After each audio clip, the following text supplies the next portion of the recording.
বন্ধুরা, তো দেখো আজকের ব্লগটা আমি আগের দিন, মানে এটা আগের দিন, দাঁড়া একটু আলোর মধ্যে দাঁড়া। তো এখান থেকেই আমি শুরু করছি, একদম অন্ধকার দেখে তো বুঝতেই পারছো এটা হচ্ছে আমার বোন। তো আমরা যাচ্ছি একটু বাজারে কেনাকাটা করতে। তো চলো আজকের ব্লগটা এখান থেকেই শুরু করছি। তো ভিডিওটা দেখতে থাকো, অবশ্যই তোমাদের ভালো লাগবে।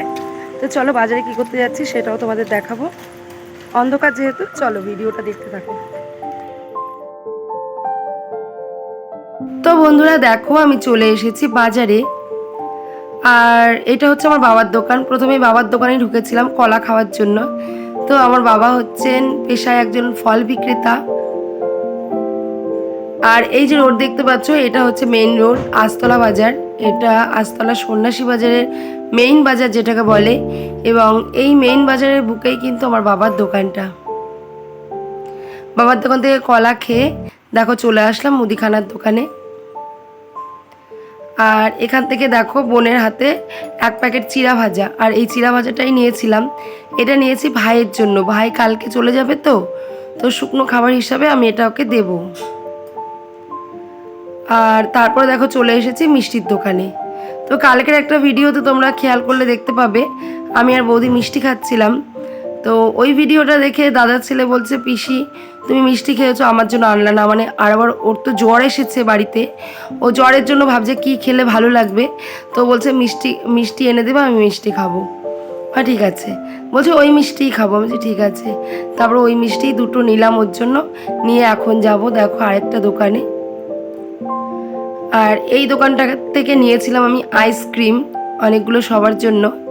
তো যাই হোক, চলো আইসক্রিমটা নিয়ে এখন বাড়ির দিকে যাওয়া যাক। তো বন্ধুরা দেখো আমরা কিন্তু বাজার থেকে চলে এসেছি, আর বাজার থেকে কিন্তু অনেক কেনাকাটা করে নিয়ে এসেছি।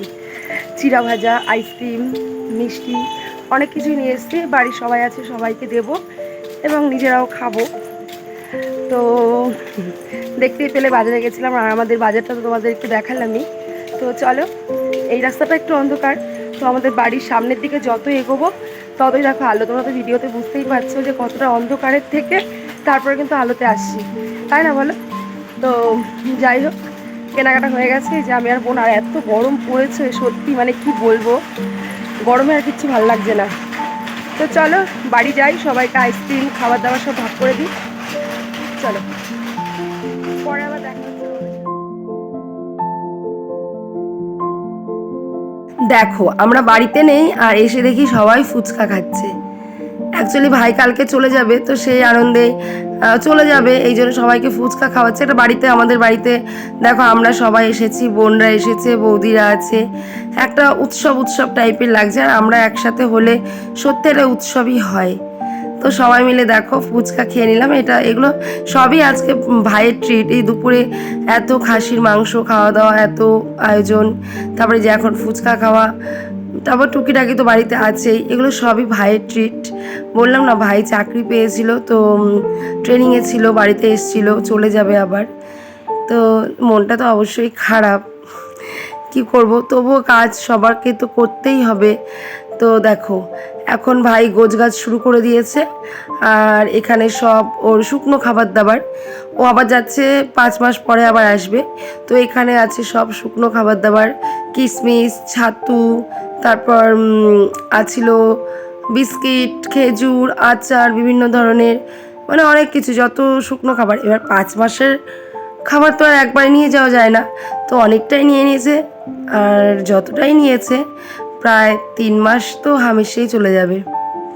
আর ওখানে আছে দেখো দুটো বই, আর এখানে ডেটল, সাবান, অনেক কিছুই নিয়েছে, কুকিজ, অনেক কিছুই নিয়েছে, বিস্কিট, অনেক কিছু, সোনপাপড়ি। আর দেখতে পেলেন ওখানে দুটো বই, তো ওই বই দুটো নিয়ে আবার ও নতুন করে পড়াশোনা করছে, তার জন্য বই দুটোও নিয়ে যাবে। আর এখানে দেখো লাগেজ কমপ্লিট করছে এখন, মানে ব্যাগপত্র গুছাচ্ছে, জামা কাপড়। আমি তো বারবার বলছি যে ঠিকঠাক করে ফাইলে আগে কাগজপত্রগুলো গোছা, বলছে হ্যাঁ গুছিয়েছি। কারণ দেখো একটা খাবার দাবার কম হলেও চলবে, কিন্তু কাগজপত্র কম হলে কিন্তু চলবে না। এদিকে দেখো অন্বেষা বাবা আর অন্বেষা আইসক্রিম খাচ্ছে, ও ওদের যে বললাম না আইসক্রিমটা অন্বেষা বাবা চলে যাবে, এই জন্য আইসক্রিম খাচ্ছে। আর ভাইয়েরও কিন্তু লাগেজ গুছানো প্রায় কমপ্লিট হয়ে গেছে, জামা কাপড়গুলো গুছিয়ে ফেলেছে। আর এইগুলো একটা মানে এই যে ট্রলিতে এইগুলো নিয়ে নিয়েছে, তো এইগুলো গোছানোই হয়ে গেছে। ধরতে গেলে লাগেজ পুরো গোছানোই কমপ্লিট। তো বন্ধুরা দেখো, আমরা সেই যে আইসক্রিম এনেছিলাম সেটা এতক্ষণ খাওয়া হয়নি, ঘরটর জিনিসপত্র সব কিছু গোছানো হচ্ছিল। আর এখন দেখো আমরা সবাই কিন্তু আইসক্রিম নিয়ে বসে পড়েছি। আর এখন দেখো আমরা এই আইসক্রিমগুলো খাবো। এই যে ভাই এখানে আইসক্রিম খাচ্ছে, ওর জন্য একটা আলাদা বাটার স্কচ আনা হয়েছিল, ওটাই খাচ্ছে। আর আমরা এই দেখো এই কর্নেটো খাবো। এই যে এখানে ও বোন খাচ্ছে, ওখানে ওই যে মা খাচ্ছে, আর ওই যে পিসি ঘুমাচ্ছে। পিসির হচ্ছে আইসক্রিম আগেই খাওয়া হয়ে গেছে। আর এখানে এই যে ঝুমঝুমি খাচ্ছে। তো চলো আমারটাও আমি খেয়ে নিই। তো দেখো হাজির হয়ে গেলাম একদম ডিনার নিয়ে, মানে রাতের খাবার দাবার নিয়ে। রাতে ওই দুপুরে ঝোল তরকারি ছিল ওগুলো দিয়ে, আর বাজার থেকে রুটি আনা হয়েছিল আর কি, তো ওটা দিয়ে রাতের খাবার দাবার হবে। তো চলো ঝটপট করে খাওয়া দাওয়া করে নিই, আর অনেকটাই রাত হয়ে গেছে, আবার শুতে হবে, কালকে ভোরে উঠতে হবে। চলো। তো বন্ধুরা রাতের খাওয়া দাওয়া কিন্তু আমার কমপ্লিট হয়ে গেছে, রুটি খেয়ে নিয়েছি। আর দেখো একদম ফ্রেশ হয়ে নিয়েছি, চুড়িদারটা ছেড়ে নাইটিটা পরে নিয়েছি। আর এখন যাবো একটু ছাদে খুব হাওয়া দিচ্ছে, আর বাইরে ভীষণ গরম। তো চলো আজকের মতো ভিডিওটা মানে এই আজকে রাতের মতো এখানে এন্ড করছি, কারণ ঘুমিয়ে পড়বো এরপরে, আবার কালকে শুরু করবো। তো চলো। ঘড়ির কাঁটায় এখন ভোর 3:30, আর দেখো আমরা বাড়ির সবাই জেগে আছি বলতে ঘুমাতে ঘুমাতে রাত 12:30 বেজে গেছিলো। আর এখন 3:30 বাজে। এখন উঠে দেখো আমরা রেডিও হয়ে গেছি। চলো বাইরেটা একবার দেখিয়ে দিই, সত্যি 3:30 বাজে কি না। দেখো বাইরেটা একদম অন্ধকার, পুরো ঘুটঘুটে অন্ধকার। আর এই সাইডে একটু লাইটটা পাওয়ারটা বেশি আছে, তো এই সাইডে একটু আলো হয়। আর ওই সাইডটা তো একদম পুরোটাই অন্ধকার, কারণ এত রাত্রে তো আর কেউ বেরোবে না, শুধুমাত্র আজকে যেহেতু রোববার যারা হাটে যায় তারাই মোটামুটি বেরোবে আর কি। তো যাই হোক, সেই ভোরবেলার থেকে আমি ভিডিওটা আবার কন্টিনিউ করছি, যেটা কালকে রাত্রে শেষ করে রেখেছিলাম সেটা আজকে ভোরবেলা আবার কন্টিনিউ করছি। এখানে দেখো ভাই রেডি হয়ে গেছে, আমরাও সবাই রেডি। আর এই দেখো ভাইয়ের লাগেজও কিন্তু পুরো রেডি হয়ে গেছে। ভাই চলে যাচ্ছে আবার কাজে, ডিউটিতে। ছুটিতে এসেছিল 15 দিনের, তো 15 দিন ছুটি কাটানো হয়ে গেছে, এখন আবার চলে যাবে ডিউটিতে। তো সবার আশীর্বাদ নিয়ে, আর অনেক ভোরের ট্রেন যেহেতু, তো সকাল সকালই বেরোতে হবে। সকাল সকাল বলতে রাত থাকতে বেরোতে হবে আর কি। 3:30 সময় উঠে মোটামুটি আমরা 4:05 মধ্যে বেরিয়ে গেছিলাম। তো বাইরে তো প্রচণ্ডই অন্ধকার, তোমরা দেখতে পেলে। ভাই সবার থেকে আশীর্বাদ নিয়ে এখন দেখো আমরা সবাই বেরিয়ে গেছি। বাবা মা পিসি ওরা সবাই একটু পাকা রাস্তা পর্যন্ত এগিয়ে দেবে, আর ভাইয়ের সাথে যাচ্ছি আমি, বৌদি, বনু, অন্বেষা আর ভাই। আমরা এই কজন যাচ্ছি ভাইয়ের সাথে। ওকে স্টেশন থেকে ট্রেন ধরিয়ে তারপর আমরা আবার ফিরে আসব।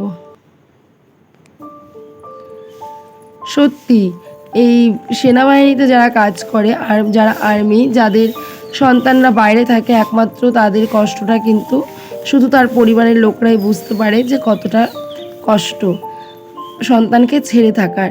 কিন্তু উপায় নেই, থাকতে হবে, যেহেতু এটা ওর কাজ। আর দেশমাতাকে রক্ষা করার দায়িত্বটা কিন্তু সবাই পায় না, সবার ভাগ্যে জোটে না যে সে দেশমাতাকে রক্ষা করবে।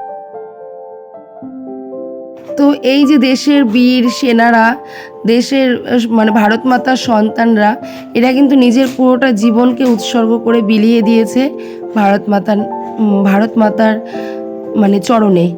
তো যাই হোক, আমার ভাইও সেই কাজের সাথেই নিযুক্ত হয়েছে। তো অবশ্যই সন্তান এতদিন পরে বাড়ি এসেছে, সত্যি দেখতে দেখতে কেমন 15টা দিন যেন কেটে গেল। 15 দিন তো না, মাঝখানে 14 দিন আসা যাওয়া নিয়ে মাঝখানে 13 দিন ছিল। তো কিভাবে যে মানে দিনগুলো কেটে গেল বুঝতেই পারলাম না। সত্যি কথা, ও চলে যাচ্ছে, মনটা ভীষণ খারাপও লাগে, আবার মনে মনে গর্ব অনুভব করি যে আমাদের বাড়িতেও একজন আছে সৈনিক। মানে কি বলবো, এখন তোমাদের এডিট করতে গিয়ে বলতে গিয়েও আমার গলাটা স্তব্ধ হয়ে আসছে, বুকের ভিতরটা কেঁপে উঠছে যে আমাদের বাড়িতেও একজন আছে যে দেশের সৈনিক, যে ভারত মাতার কাজে, ভারত মাতার সেবার জন্য নিজেকে নিযুক্ত করেছে এবং তার জন্য প্রাণপণ লড়াই করছে, চেষ্টা করছে, সারাক্ষণ পরিশ্রম করে চলেছে। তো যাই হোক, যারা যারা তোমাদের আছো, তোমাদের বাড়িতেও যাদের আছে, যাদের ফ্যামিলিতে আছে এমন, তারাই একমাত্র বোঝে যে ছেলে বাড়িতে এসে চলে গেলে কতটা কষ্ট লাগে। দেখো, স্টেশনে বসেছিলাম, সেই তো রাত থাকতে এসেছিলাম, আর ট্রেন একদমই লেট, এতটাই লেট দেখো, পুরো ভোর থেকে সকাল হয়ে গেল। আরও আধ ঘন্টা আগে যে ট্রেনটা ছাড়ার কথা ছিল সেটা আরও অনেকটা টাইম পরেই আর কি ছাড়ছে, কারণ ওই পাশে ট্রেন লাইনে অনেক গন্ডগোল। তো আমরা সবাই মিলে অপেক্ষা করছি যে কখন ট্রেন আসবে, আর ভীষণ বোরিংও হয়ে যাচ্ছিলাম যে সত্যি তো আমার ভাইও চিন্তা করছে যে ঠিকঠাক মতো ট্রেনটা পাবো না। তো দেখো ট্রেনটা চলে এসেছে, আমার বোন তো কান্নায় পুরো ভেঙে পড়েছে। ওই যে বললাম না, যাদের বাড়িতে আছে তারাই একমাত্র জানে যে যখন চলে যাবে তার কষ্টটা কতখানি। তো ভাই আজকে সবাইকে কাঁদিয়ে দেখো আবার চলে যাচ্ছে 6 মাসের জন্য, ভাবতেও খারাপ লাগছে। আর সত্যি বললাম না যে ভালো লাগা খারাপ লাগা দুটোই আছে, একদিকে গর্ব অনুভব করছি, একদিকে কষ্ট তো হচ্ছেই, কারণ ছোট ভাই যে নাকি মানে সবার আদরে বড় হয়েছে, লালিত পালিত হয়েছে, ছোটোবেলার থেকে আমরা 2 বোন মা মানে সবাই মিলে ওকে বড় করেছি। তো এখনও কিন্তু আমাদের কাছে ও সেই ছোট্ট ভাইটিই আছে। আর আমি যেহেতু ক্যামেরা করছি, তো আমার কষ্টটা তো আর ক্যামেরায় প্রকাশ পাচ্ছে না। তো বোন তো ভীষণই কান্নাকাটি করছিল, মাও বাড়িতে কান্না করছিল। তো সবাইকেই বোঝালে কি হবে, মায়ের মন তো আর অতটা বোঝে না। তো যাই হোক, ভাইকে একটা কথাই বলবো, ভাইকে মন থেকে আশীর্বাদ করবো, তুমি আরও অনেক বড় হও, আর ভালো মতো কাজ করো, এবং তাড়াতাড়ি আবার কাজ থেকে বাড়ি চলে আসো, আবার একসাথে দেখা হবে, একসাথে গল্প হবে। তো আজকে সত্যি মনটা ভীষণই খারাপ লাগছে। আবার 5 মাসের জন্য সবাইকে কাঁদিয়ে চলে গেল, আবার 5 মাস পরে বাড়িতে আসবে। যাই হোক, সিটটা পেয়েছে এটাই অনেক, কারণ অনেকক্ষণ পরে যেহেতু ট্রেন, প্রচণ্ড ভিড় ছিল ট্রেনে, পুরো সিটও পেয়ে গেছে। আর এখন দেখো টাটা করে চলে যাচ্ছে, আর একদম সময় মতো পৌঁছে গেছিলো। পরে ফোনও করে দিয়েছিল বাড়িতে যে সময় মতো পৌঁছে গেছে। যাই হোক, চলে গেল, আর কিছু বলার ভাষা খুঁজে পাচ্ছি না যে কি বলবো। তো ও যাক, চলো ভগবানের কাছে, কান্না করে পথ পিছল করে লাভ নেই, হাসি মুখে তাকে যেতে দিতে হবে, এবং সব কিছু হাসি মুখে মেনে নিতে হবে, যেহেতু ও উপার্জনের জন্য এই পথটা বেছে নিয়েছে, এবং আমরাও তো অবশ্যই গর্বিত। তো ও চলে গেল, চলো আমরা বাড়ির দিকে যাই। তো বন্ধুরা, ট্রেন ছেড়ে দিল আর ও চলে গেল। এখন দেখো আমরা সবাই বাড়ির দিকে চলে যাচ্ছি। এসছি তো অন্ধকার থাকতে থাকতে, আর এখন দেখো পুরো আলো, আর রোদটাও প্রায় উঠে যাচ্ছে। তো কি আর বলবো, এখন আর কিছু বলার ভাষা পাচ্ছি না।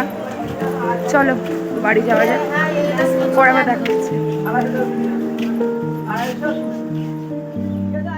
তো ভাইকে স্টেশনে ছেড়ে দিয়ে চলে এসেছি, আর বোন আর অন্বেষা বাড়ি চলে গেছে। আর আমি এখন দেখো চলে এসেছি একটু হাটে বৌদির সাথে, বৌদি কিছু কেনাকাটা করবে। তো এইটা হচ্ছে আমাদের আজতলা হাট, প্রপার হাট, মানে পুরো হাটটা তো দেখাতে পারলাম না, একটুখানি দেখালাম। তো একটুখানিতেই বুঝতে পারছো যে হাটটা কতটা বড়। ঠিকই শুনেছো, অনেক বড় হাট, অনেকটা এরিয়া জুড়ে। এখন তো মানে দিন যাচ্ছে আরও অনেকটা বাড়ছে, এদিক ওদিক দিয়ে অনেক দোকানপাট বাড়ছে। তো তোমরা কেউ যদি আসতে চাও আজতলা হাটে, অবশ্যই আসতে পারো। এই যে এই কুর্তির বান্ডিলটা নিলাম, এই কুর্তির সেটটা নিলাম, আর তাছাড়াও প্লাজো নেওয়া হয়েছিল কটনের পুরো। আর এই যে কুর্তিগুলো দেখতে পাচ্ছ, এগুলো মলমল কাপড়ের, এগুলো ভীষণই ভালো কোয়ালিটির। তো যাই হোক, আমাদের কুর্তি কেনা হয়ে গেছে, প্লাজো কেনা হয়ে গেছে, এই দেখো। আর বাড়িতে গিয়ে একদমই লেট করব না, আমি আবার বাড়িতে ফিরতে হবে আমাকে। তো আমি আর বৌদি দেখো এখন গল্প করতে করতে বাড়ির দিকে চলে আসলাম।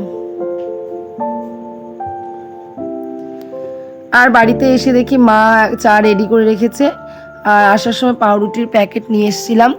তো ওই পাউরুটিটা দিয়েই সবাই মিলে চা খেলাম। এখন চাটা খেয়ে সবাইকে টাটা বাই বাই করে আমিও বাড়িতে চলে যাব। আর মাকে একটু বুঝিয়ে আসলাম, মা যেন মন টন খারাপ না করে। বুঝিয়ে এখন দেখো বাড়িতে যাওয়ার জন্য পুরো রওনা হয়ে গেছি। আর আমার মায়ের চেহারাটা দেখেছো, একদম খারাপ হয়ে গেছে। আমার মায়ের চেহারাটা এতটাও খারাপ ছিল না। ভাই যাওয়ার পর যতই হোক কোলের সন্তান চলে মানে বাড়িতে থাকে না ঠিকমতো, চোখের সামনে থাকে না, তো মার মন তো চিন্তা হবেই না। তো যাই হোক আমি চলে যাবো বাড়িতে এখনই। আর ওরাও বাড়িতে চলে গেল। দেখো টোটোতে উঠে গেছি, টোটো পেয়ে গেছি। তো চলো বাড়িতে গিয়ে আবার কথা হচ্ছে। আর টোটোতে করে যাওয়ার পথে আমি একটু মাছ কিনে নেবো, টোটোটা দাঁড় করিয়ে মাছ কিনে নিয়েছিলাম আর কি, কারণ বাড়িতে গিয়ে আবার রান্না করতে হবে তো না। তো চলো বাড়ি গিয়ে কথা হচ্ছে। তো বন্ধুরা দেখো বাড়ি চলে এসেছে, আর বৃষ্টি একদম পুরোপুরি চলে এসেছে। মানে ভাগ্য ভালো আগে আগে তাড়াতাড়ি করে চলে এসেছি। তো চলো এখন কাজ টাজ করি। আর দুপুরবেলা নাকি আমার বোনের ছেলে আসবে, তো এই জন্য এই দেখো রুই মাছ নিয়ে এসেছি আর আম নিয়ে এসেছি। আম দিয়ে ডাল, রুই মাছের ঝোল, মাছের তেল, এগুলো রান্না করবো। তো চলো ভিডিওটা বেশি বাড়াবো না, তার বোনের ছেলে আসলে একবার একটুখানি করবো। চলো তাহলে ভিডিওটা দেখে থাকো। আর আমি বাড়িতে পুরোপুরি চলে এসেছি। ভাই চলে যাওয়ার পর ভিডিওটা সত্যি বলছি আর কন্টিনিউ করতে ইচ্ছা করছিল না। এমনি তো অনেকটা বড়ই হয়ে গেছে ভিডিওটা। আর সত্যি মনটা ভীষণই খারাপ, মানে খুবই খারাপ, সিরিয়াসলি বলছি। শুধুমাত্র ক্যামেরাটা অন করলাম রনির জন্য, কারণ রনি এসেছে আমাদের বাড়িতে, দুপুরে খাওয়া দাওয়া করলো। আর ও ক্যামেরার সামনে আসতে ভীষণই পছন্দ করে, এই জন্যই এই ছোট্ট ক্লিপটুকু আমি নিলাম। তো চলো আজকের ভিডিওটি এই পর্যন্তই। ভালো লাগলে লাইক, কমেন্ট, শেয়ার, নতুন বন্ধু হয়ে থাকলে সাবস্ক্রাইব। টাটা, গুড নাইট সবাইকে।